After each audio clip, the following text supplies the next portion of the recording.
जंग का जारी रहना जो है वो सूट कर रहा है शायद यूक्रेन को या उनके सदर को, साथ ही साथ नेतन्याहू जो है उसकी पॉलिसी और उसके पॉलिटिकल कैरियर को भी ये सूट करता है। तो फिर दो तो ये फरीकैन हो गए, तीसरा आप इंटरनेशनल जो वॉर इंडस्ट्री है उसको कह लें, बाकी पूरी दुनिया जो है वो जहन्नुम में जा रही है इन तमाम इश्यूज की वजह से। जी बिल्कुल ठीक आप कह रहे हैं कि ये सारे का सारा प्रॉब्लम जो है वो नेतन्याहू की बका का है और वो अपनी बका के लिए पूरे खित्ते को जो है वो बर्बाद कर देगा। अब रिसेंटली ये भी रिपोर्ट्स हैं कि वो ईरान पे दोबारा हमले की कोशिश कर रहा है और इसी महीने और 2 महीने के अंदर अंदर, यानी उसके पास विंडो है अमेरिकन मिड टर्म इलेक्शन से पहले, जो मिड टर्म्स होते हैं उनसे पहले पहले। तो ये ना तो खुद सुकून से रहने वाली चीज़ है, ना वो इस पूरे खित्ते का सुकून रखना जो है उसको है। अब देखना सिर्फ ये है कि ये यूएस जो है वो क्या अब इस जंग में दोबारा ईरान पे अगर अटैक होता है तो उसका हिस्सा बनते हैं कि नहीं बनते, और अगर वो एक वॉर ऑफ एट्रिशन का हिस्सा बनते हैं तो पूरा खित्ता जो है वो उसकी लपेट में आ जाएगा, क्योंकि ईरानियन जो हैं वो भी अब इतना कैलकुलेटेड रिस्पांस नहीं देंगे जितना कि उन्होंने पिछली दफ़ा दिया था, और इतना जो है वो पोलाइट रिस्पांस जिसको कि अमेरिकन खुद कहते हैं उनकी तरफ से भी नहीं होगा। तो इसराइल जो है वो उसको मैं फ्यूचर में इसराइल नाम की कोई स्टेट जो है वो नहीं देख रही। हाँ, उसकी कॉस्ट क्या होगी, वो लाखों लोगों की जो है वो लाशें हैं और लाखों बेगुनाहों का खून है और भूख है और प्यास है, उसके ऊपर उस कॉस्ट पे इसराइल को मैं फ्यूचर में मैं ज़ाती तौर पे मुझे लगता है कि ये सरवाइव करने की स्ट्रेटजी नहीं है। नहीं तो फिर एक सिर्फ ये जो ग्रेटर इजराइल का जो अब नक्शा सामने आया और उससे पहले भी दुनिया देख चुकी है, लेकिन खुद नेतन्याहू का ये कहना है कि वो बहुत करीब है और रूहानी तौर पर और इस फलसफे के, इस आइडियोलॉजी के बहुत करीब है, तो इसके ऊपर जो बहस हो रही है ये सिर्फ आपको एक जंगी जुनून नजर आ रहा है, अदर देन रियलिटी नहीं है इसकी कुछ? ये ज़ायनिस्ट जुनून है। इस पे इन्होंने एक नया मजहब क्रिएट किया है जिसमें जूडाइज्म और क्रिश्चियनिटी दोनों को मिलाकर ज़ायनिज्म आइडियोलॉजी है, जिसमें यह है कि हम दुनिया पे ज्यादा तबाह बर्बादी इस हद तक करेंगे जिससे खुदा का अजाब हम पे नाजिल होगा, और खुदा का अजाब नाजिल होगा तो थर्ड टेम्पल बनेगा और हमारा मसाया आएगा। और ये बात मैं आप इसको मिजाह के उस पे मत लीजिएगा, या ये दिमागी वो नहीं है, ये बाकायदा इनकी किताबों में लिखा हुआ है और ये उस पर अमल कर रहे हैं। लेकिन मसला ये है कि यूएस ने बहुत अरसा नेतन्याहू को या इसराइल को सपोर्ट किया और यहाँ पे एज अ स्ट्रेटेजिक हब के तौर पे, लेकिन अब इसराइल जो है वो उनको एक लाइबिलिटी बनता हुआ दिखाई दे रहा है, क्योंकि एक एक्टिव जेनोसाइड को आज नहीं तो कल इन वॉर क्राइम्स को किसी ना किसी ने फेस करना ही है। तो अब जितना आगे इसराइल बढ़ गया है, इस लाइबिलिटी को किसी ना किसी तरीके से समेटना पड़ेगा। अब इसराइल प्लान बी के तौर पे जब उसे लग रहा है कि अब अमेरिका में मेरी दाल उस हद तक नहीं गल रही है, एप्स्टीन इशू के अलावा जो है इस तरह के तमाम बाकी रंग बिरंगे हथियार इस्तेमाल करने के बावजूद, तो वो अब अलकायदा और आईसिस 2.0 जो है उसको ज्यादा जो है वो मुतहरिक कर रहा है, और हमें दोबारा से हमें एसिमेट्रिक वॉर जो है वो ज्यादा नजर आएगी। ठीक, ये जरा हामिद मशरकी साहब आपकी तरफ मैं आता हूँ। जो मांगा था मेक अमेरिका ग्रेट अगेन, उसमें उसका एक बुनियादी जो उनका एक पहलू था वो ये था कि जनाब दुनिया से जंगों को ख़त्म किया जाए। ट्रम्प साहब चाहते थे, आर्मीनिया अज़रबैजान हुआ, ईरान इजराइल कॉन्फ्लिक्ट हुआ, पाकिस्तान इंडिया की जो जंग और उसके बाद सीज़ फायर, फिर कंबोडिया और थाईलैंड, ये 4 और इन 4 की बिना पे जो है वो नोबेल प्राइज़ की तरफ जाना चाह रहे हैं। लेकिन जो सबसे बड़ी रुकावट वो पैलेस्टाइन और इजराइल के कॉन्फ्लिक्ट में है। नेतन्याहू जो है इस वक्त अमरीकी सदर को आप समझ लें कि जो वो चाह रहे थे वो नहीं कर रहा, या उनके दस्तरस में भी नहीं है। तो ये कितना मुश्किल होगा फिर? बीबी शाजिया का जो एनालिसिस है आप मुत्तफिक हैं उससे? देखिए, मैं ये समझता हूँ कि बुनियादी तौर पे ये समझना होगा कि नेतन्याहू की सियासी बका और उसकी लाइफ जो है वो इसी में है कि जी वो हर हालत में गजा का जुल्म, बदतरीन जेनोसाइड को जारी रखता है। आपने देखा होगा कि खुद नेतन्याहू की काबीना में भी इसके मुखालिफ आवाज़ें आ रही हैं। खुद इसराइल में नए इलेक्शन की बात हो रही है। आपको याद होगा कि अक्टूबर के से पहले 2 साल पहले नेतन्याहू जो हैं वो गिरफ्तार होने वाले थे करप्शन चार्जेस के ऊपर और सारा कुछ, और फिर ये सब कुछ हुआ जिस तरह भी हुआ, हमास के नाम पे हुआ या जो कुछ हुआ, उसके बाद नेतन्याहू को एक सियासी नई जिंदगी मिली।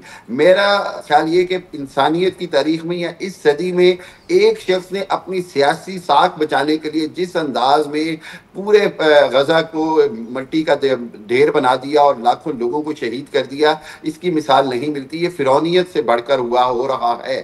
میرا اب انالیسس یہاں پر یہ کہتا ہے کہ امریکہ جو ہے وہ ہر حالت میں یہ چاہے گا کہ کسی نہ کسی انداز میں یا تو نیتن یاہو ہی کوئی نہ کوئی سیز فائر اور کا حل نکالیں، کیونکہ وہ حماس کو شکست نہیں دے سکے. وہ سب کچھ کرنے کے باوجود بھی حماس وہاں کسی نہ کسی انداز میں موجود ضرور ہے. اور یا پھر یہ ہوگا کہ انٹرنل ریجیم چینج ہوگا نیتن یاہو کے لیے. اور اسی لیے یہ ڈاکٹر شازیہ کی بات سے میں ایگری کرتا ہوں کہ وہ ایران پر حملہ کرنے کی اس کی جو پلاننگ ہے وہ اس کا مقصد صرف یہی ہے کہ اس کو ہر حالت میں اس کے اقتدار کو جو ہے وہ ڈریگ کر سکے نیتن یاہو، تاکہ ایک بار پھر کوئی نئی جنگ شروع ہو، ایک بار پھر اسرائیلی عوام اور دنیا کو دھوکہ دیا جائے. لیکن میرا خیال یہ ہے کہ امریکہ اب اس انداز میں اسرائیل کا ساتھ دینے کی پوزیشن میں نہیں ہے.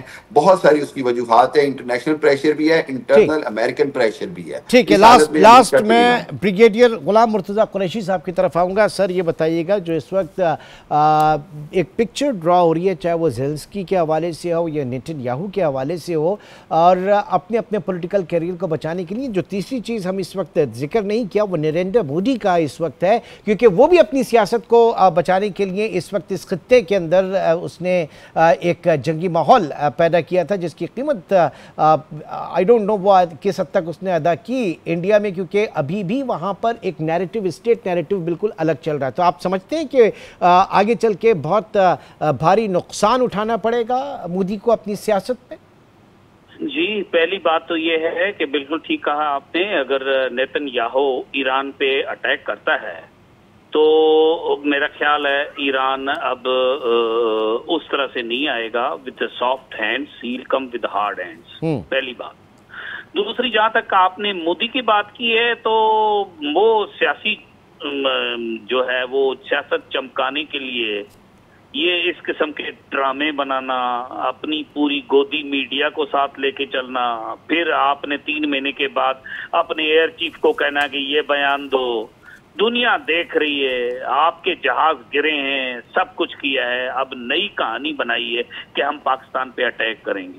آ جائیں، ہمارے لیے کوئی ایشو نہیں ہے، ہم تیار ہیں. پہلے بھی تھے اور ابھی بھی ہیں. ہم نے پہلے منہ توڑ آپ کو جواب دیا.